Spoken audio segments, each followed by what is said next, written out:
Hello నమస్తే welcome to plus TV నేను Alankrita. So రీసెంట్గా ఒక వైరల్ న్యూస్ అని కాదు, అది పనికిమాల న్యూస్ అని చెప్పాలి యాక్చువల్గా. ఎందుకనంటే జాను లిరి అని చెప్పేసి ఫోక్ డాన్సర్గా చాలా ఫేమస్ అయ్యి డి టైటిల్ విన్నర్ అయిన విషయం మీ అందరికీ తెలిసిందే. మొదటి భర్తతో విడిపోయిన తర్వాత మళ్ళీ ఒక ప్రేమ వ్యవహారం నడిచిన విషయం మీ అందరికీ తెలిసిందే, వాళ్ళు కూడా ఒప్పుకున్నదే. బట్ వాళ్ళకి బ్రేకప్ అయిపోయిందని కూడా చాలా రకాలుగా విషయాలు వినిపిస్తున్నాయి. ఎందుకు మాట్లాడుకుంటున్నారు అని చెప్పేసి మీరు కూడా మాట్లాడొచ్చు కాబట్టి, యాజ్ ఏ సెలబ్రిటీ హోదాలో ఉన్నారు కాబట్టి ఖచ్చితంగా డిస్కస్ చేయాల్సిన విషయమే కాబట్టి దీని గురించి విశ్లేషించడానికి దాసరి విజ్ఞాన్ గారు ఉన్నారు. Hi sir. హలో.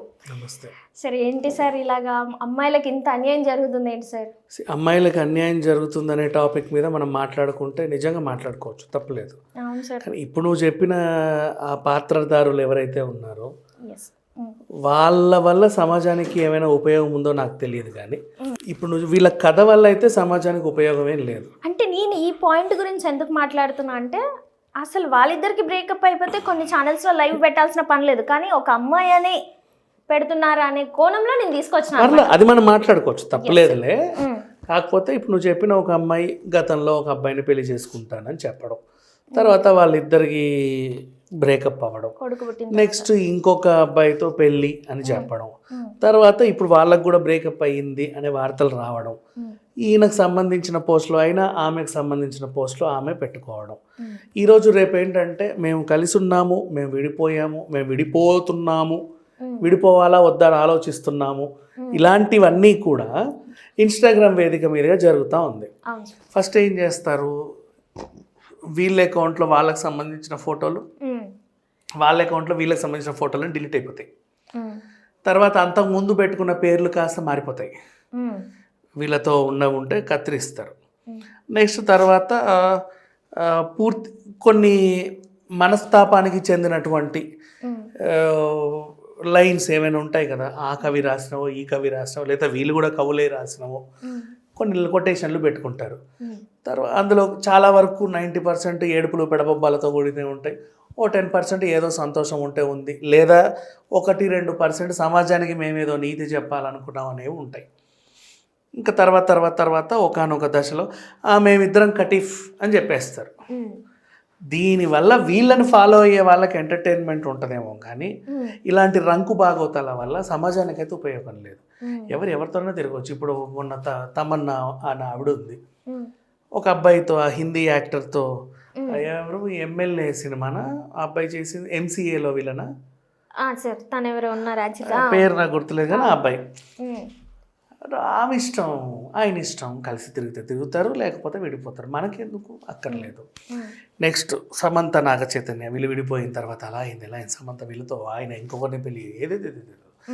ఇందాక నువ్వు లాస్ట్లో నీ ఇంట్రొడక్షన్లో ఒక మాట అన్నావు, వీళ్ళు సెలబ్రిటీలు కాబట్టి మనం మాట్లాడుతున్నామని. బేసిక్గా సెలబ్రిటీలు అనే వాళ్ళు వాళ్ళ పర్సనల్ జీవితంలో డబ్బులు సంపాదించుకోవడానికి వాళ్ళు సెలబ్రిటీలు అవుతారు. వాళ్ళు వీళ్ళు మాట్లాడుకోవాలి మా గురించి అని కాదు. అలా ఉత్సాహం ఉన్న వాళ్ళు కూడా కొంతమంది ఉంటారు. మేము బయటికి వెళ్తున్నాము అని ప్రకటన ఇస్తారు, వెంటనే ఫోటోగ్రాఫర్ రెడీగా ఉండాలన్నమాట. వీళ్ళు ఎక్కడికి వెళ్తే ఇక్కడ నుంచి అక్కడికి వెళ్తున్నారు, బాలీవుడ్ లో జిమ్కి వెళ్ళినప్పుడు బాగా తీస్తారు. అలాంటి వాళ్ళు కొంతమంది ఉంటారు. అలా సమాచారం ఇస్తూనే ఇట్లా వచ్చేస్తారనమాట. నువ్వు అక్కడికి వస్తావని వాడికి ఎలా తెలుసు, ఏ టైంకి 9:30కి నువ్వు బయటకు వస్తాను వాడికి ఎలా తెలుసు, డబ్బులు ఇచ్చి నీ తరఫున చెప్పించుకున్నావు కాబట్టి. మళ్ళీ వచ్చిన తర్వాత యాక్షన్ అని చెప్పేసి అంటే ఏదో వాడు నీ మీద ఎగబడి అమ్మ మేడం అంటే అన్నట్టు బిల్డప్. యాక్చువల్ జరిగింది నీ పర్సనల్ యాక్టివిటీ, నీ డైలీ రొటీన్, అది ఇట్లా ఉంటాయి. లేదు ఇట్లా పబ్లిసిటీ చేసుకునే వాళ్ళు కొంతమంది ఉంటారు. కొంతమంది ఏంటంటే మేము ఫేడ్ అవుట్ అవుతున్నాము, ఇంకా మేము మార్కెట్లో ఉన్నామా లేదా తెలుసుకోవడానికి చాలా రోజుల తర్వాత మళ్ళీ కొంచెం యంగ్గా స్లిమ్గా ఫెయిర్గా అయిన ఫొటోస్ని వాళ్ళ ఇన్స్టాలో షేర్ చేస్తూ ఉంటారు. అంటే అవకాశాలు అడగలేక, అంతకు తగ్గలేక, ఒకప్పుడు ఎలా వెలిగాం కదా 10 ఫోటోలు పడేస్తే ఎవడో ఒకటి కాల్ చేస్తాడు అన్న ఆశతో కొంతమంది వేస్తారు. ఇకపోతే రంకు పురాణాలు, వాళ్ళతో వీళ్ళతో తిరిగి చెట్టాపట్టలేసుకొని ఆ కెమెరాకో ఈ కెమెరాకో దొరికితే మా గురించి నలుగురు మాట్లాడుకుంటారు, అలా అయినా మేము ఫేమస్ అవుతాం అనుకునే వాళ్ళు కూడా కొంతమంది ఉంటారు. బట్ ఇక ఇప్పుడు నువ్వు చెప్పిన స్టోరీలో అయితే ఈ అమ్మాయి ఎవరిని పెళ్లి చేసుకున్నా సమాజానికి ఉపయోగం ఏమీ లేదు, ఎవరితో విడిపోయినా సమాజానికి వచ్చిన నష్టం లేదు, లాభము లేదు. జస్ట్ వీడి వల్ల లాభం ఎవరికి అంటే ఎవరన్నా ఒక టీవీ ఛానల్స్ వాళ్ళు పిలుచుకొని వీళ్ళ కథని ఎంటర్టైన్ చేస్తూ ఉంటారు కదా, వాళ్ళు ఎంటర్టైన్ అవుతా వాళ్ళ ప్రేక్షకులు ఎంటర్టైన్ చేస్తూ ఉంటారు. ఇలాంటివి ఎగబడేవాడు చూసే వాళ్ళు ఉంటారు కొంతమంది. వాళ్ళకి ఇది కాసేపు ఏదో కాలక్షేపాన్ని కలిగిస్తుందేమో కానీ నాకైతే ఇది మాట్లాడాల్సిన అవసరం అయితే లేదని అనిపిస్తుంది. నాకు అసలు ఇంట్రెస్ట్ కూడా లేదు వీళ్ళ మీద. సార్ ఒక్క క్వశ్చన్ లాస్ట్. ఈ మధ్య కాలంలో వరుసగా చూసుకుంటే జంటలు విడిపోతున్నాయి, లవర్స్ కానీ, పెళ్ళిళ్ళు, పేరెంటాలు, భర్తలు, భార్యలు. జనరల్గా ఎందుకు సార్ ఇట్లా విడిపోతున్నారు? కలిసి ఉండడానికే కదా చేసుకునేది. No because of choice. Okay, choice ఎట్లా అంటే మన చేతుల్లో ఫోన్లు గీన్లు లేనప్పుడు, మనకి ఇంటర్నెట్ 3G 4G 5Gలు రానప్పుడు, కేవలం ఇంటర్నెట్ అంటే మెయిల్స్ రెజ్యూమ్స్ పంపుకోవడానికే వాడేవాళ్ళు. ఏదైనా వెబ్సైట్స్ ఉంటే అదేదో సమాచార స్రవంతిలాగా వాడేవాళ్ళు. కేవలం న్యూస్ పేపర్స్, రేడియో, ఓ మోస్తారు టీవీలు, డిష్ టీవీ ఉన్నంత వరకు చాయిస్ నీకు తక్కువగా ఉండేది. నీకెవరు తెలియదు, టీవీలో వచ్చే ప్రపంచమే తెలుసు. ఆ టీవీ సీరియల్స్ చూస్తా గడిపేవాళ్ళు చాలా వరకు. వాళ్ళనే చూసేవాళ్ళు. ఏడుపులు వస్తే ఏడుపులు, పెడబొబ్బాలు, అవి బాగా హిట్ అయిపోయాయి సీరియల్స్. ఓ టైంకి లేదు కరెంటు పోయింది, అందరికి ఒకసారి పోతుంది, అరుగుల మీద కూర్చొని మాట్లాడుకునేవాళ్ళు. ఇట్లా అంట కదా, అలా అంట కదా. అయితే ఆ వీధిలో ముచ్చట్లు, లేదా వాళ్ళు చూసిన టీవీ సీరియల్ ముచ్చట్లు, లేదా వాళ్ళ పర్సనల్ ముచ్చట్లు. తెలుసా ఈరోజు మా ఆయన ఏం చేశాడో, మా కూతురు ఇలా అంటుంది, మా కొడుకు ఇలా అంటున్నాడు, మీ అమ్మాయి ఏమంటుంది, ఇవి ఉండేవి. మాటలు ఎక్కువ ఉండేవి కానీ నీ కళ్ళకు చాయిస్ తక్కువ ఉండేది. నీకు అంతమందే కనిపించేవాళ్ళు. పండగ పబ్బా వచ్చినా అంతమందే ఉండేవాళ్ళు. ఆ వీధిలో వాళ్ళే పండగలు చేసుకుంటారు. నీకు పెళ్ళి పెడాకులైనా కూడా నీకు సంబంధించినటువంటి సంబంధికు చుట్టాలే వచ్చేవాళ్ళు, వాళ్ళనే చూసేవాళ్ళం. అందులో పెళ్ళైనా కాకుండా ఒకరిద్దరు ఉండేవాళ్ళు. నా కూతుర్ని ఇస్తే బాగుండో, నా చెల్లిని ఇస్తే బాగుండో, లేక నాకు తెలిసిన వాళ్ళకి ఇస్తే బాగుండో అని మాట్లాడుకుంటారు అంతే. ఇప్పుడు నీకు చాయిస్ ఎక్కువ అయిపోయింది.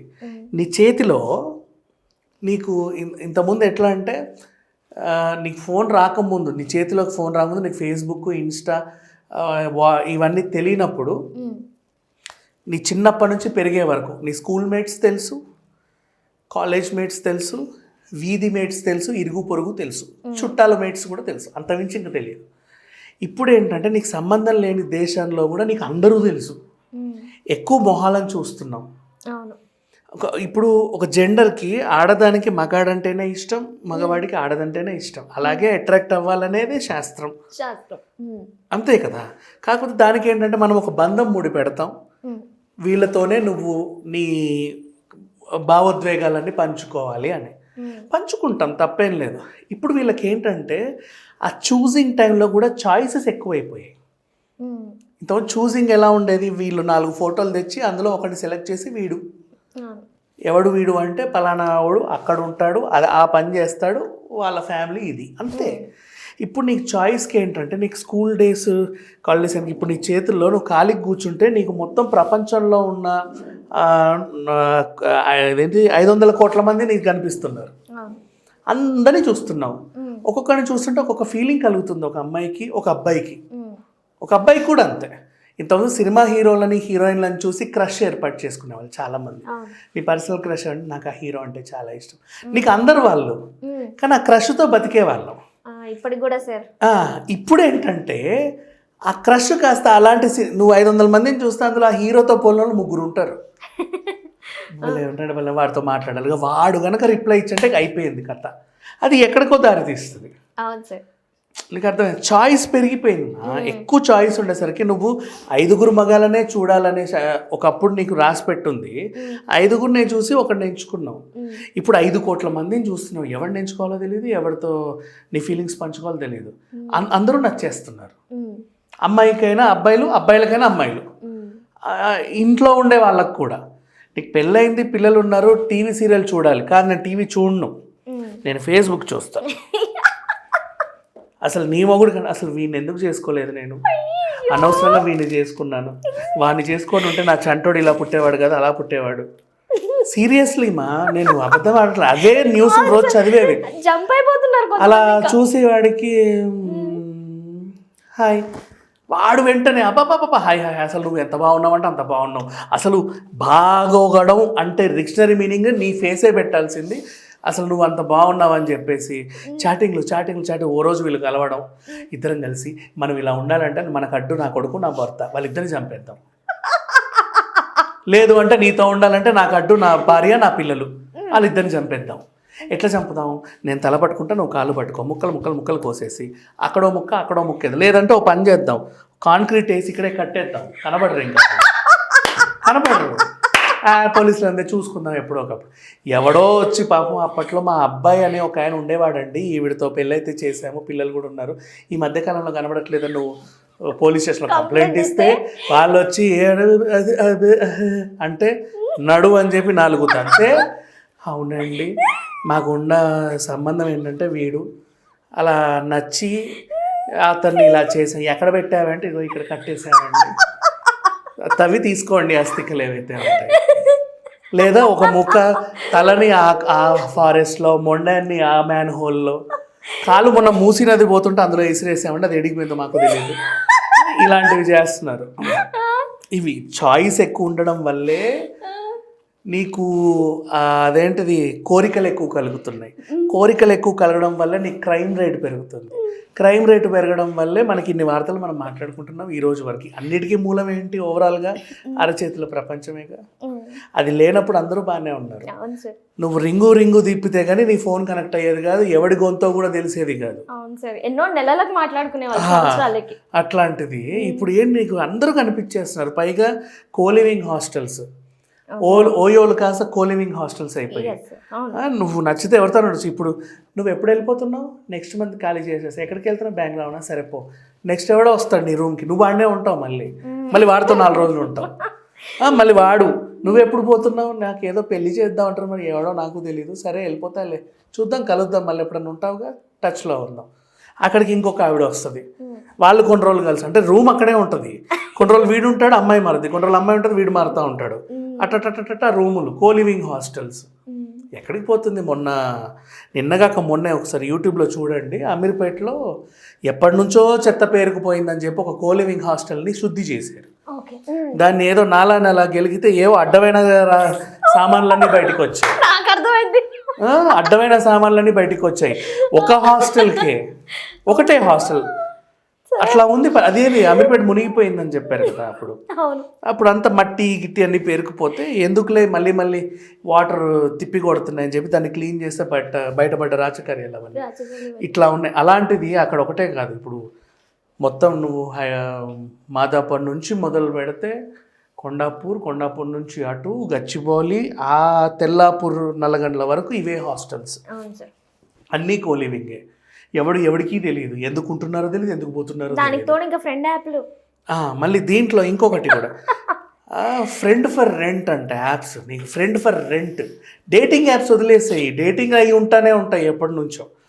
నీకు డేటింగ్ అవసరంలా, ఫేస్బుక్ దీంట్లోనే మీకు కావాల్సిన డేటింగ్లు చేసుకోవచ్చు. ఆ పదం ఉంటే ఇంకా డైరెక్ట్ మీకు కార్యం ఒకటే అని డిసైడ్ అవుతుంది కాబట్టి అందులోకి వెళ్తారు. కానీ ఇప్పుడేముంది,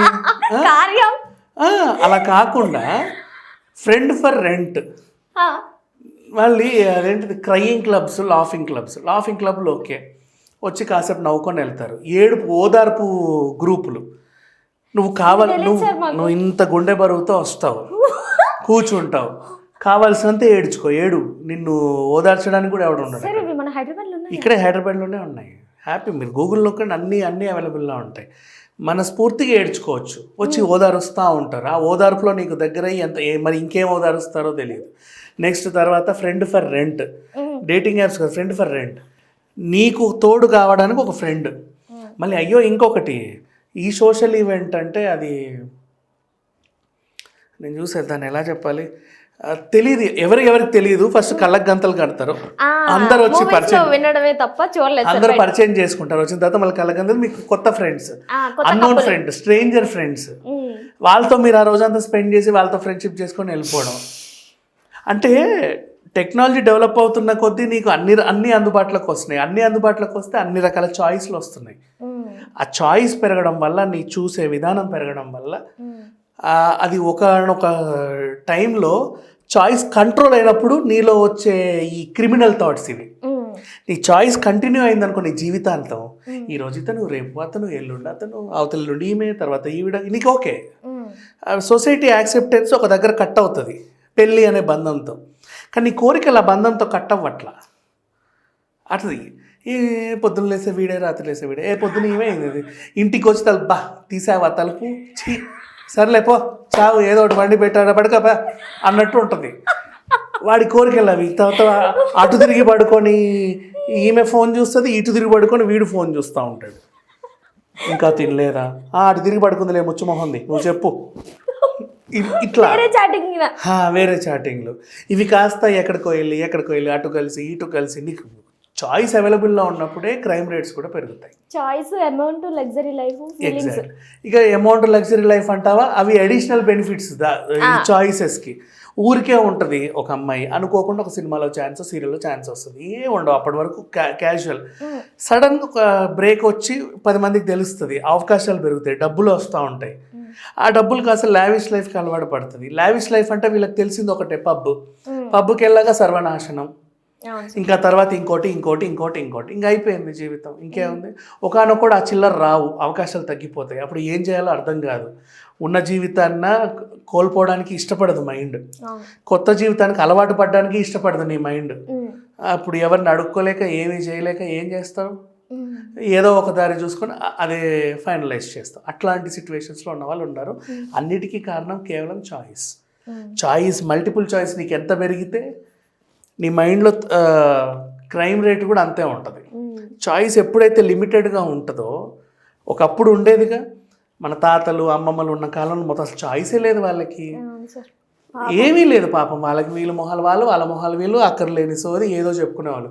ఎక్కడో జరిగేవి క్రైమ్లు అంతే, చాలా రేర్గా. అట్లాంటి సిచ్యువేషన్లు ఉండేవాళ్ళు. ఇప్పుడు నీకు పెరిగింది కాబట్టి ఎటు చూసినా క్రైమ్ రేటే పెరుగుతుంది. అంతే sir. Finally thank you sir, చాలా విషయాలు చెప్పారు. అందరికీ తెలుసు కానీ మళ్ళీ అందరు చెడు మార్గంలో పోవడానికి ట్రై చేస్తారు తప్పితే మంచి మార్గంలో వెళ్ళడానికి ట్రై చేయరు. Thank you sir.